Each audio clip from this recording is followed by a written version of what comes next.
Buenas tardes, mi nombre es Fátima Virade y estoy haciendo este video para la Cátedra de Antropología y Comportamiento Humano. A continuación les explicaré acerca del objeto de estudio de la antropología. Antes de definir el objeto de estudio de la antropología, es necesario definir qué es antropología, que es un conjunto de ciencias que estudian los aspectos biológicos, culturales y sociales del ser humano. Surge para responder la pregunta ¿quiénes somos?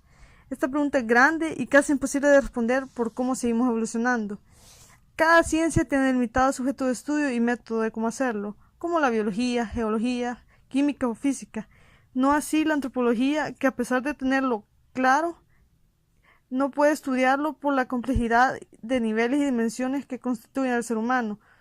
Por lo tanto, no puede ser estudiado por un método simple, sino que tiene que ser por un método integral e integrado, es decir, por muchos puntos de vista y correlacionados entre sí. Esto me parece ideal, pero tiene el problema de unir esos enfoques contrastantes como son el enfoque filosófico y científico.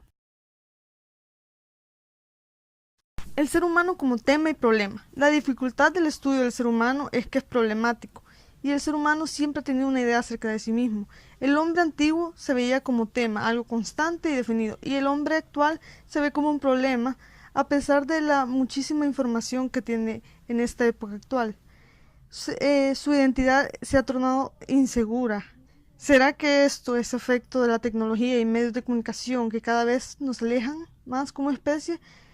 Es como un distractor que nos quita nuestro pensamiento crítico. Y el ser humano tiene la necesidad de una imagen de sí mismo para darle una dirección a su vida. Y si nosotros nos pudiéramos definir completamente, habríamos acabado con nosotros mismos. ¿Por qué? Porque estamos en constante construcción para llegar a la propia realización. El primer problema de estudiar al hombre es integrar los niveles antropológicos. Se debe estudiar desde el punto científico para hacer conceptos y el punto filosófico para darle sentido y valor a los datos, aunque no sean exactos. Por lo que tiene que haber una antropología filosófica. Esto me parece acertado porque se debe explicar y a la vez comprender al ser humano. Además, el ser humano tiene conciencia de sí mismo para cambiar su realidad y encontrar su sentido. Actualmente hay planteamientos antropológicos que le quitan la importancia al ser humano. ¿Por qué estudiarlo en vez de un caballo? Estos planteamientos reducen al ser humano y otras especies a un conjunto de datos cuantitativos que le quitan la importancia al ser humano. Esto se puede explicar con el tema antihumanismo y humanismo. El antihumanismo reduce al ser humano a una realidad más del universo y el humanismo le da la importancia a la conciencia, libertad y la capacidad de preguntarse por el sentido de sí mismo. Esto le da una realidad superior a las demás y por lo tanto se justifica la existencia de un saber como la antropología. No se puede comparar el instinto animal con la conciencia humana.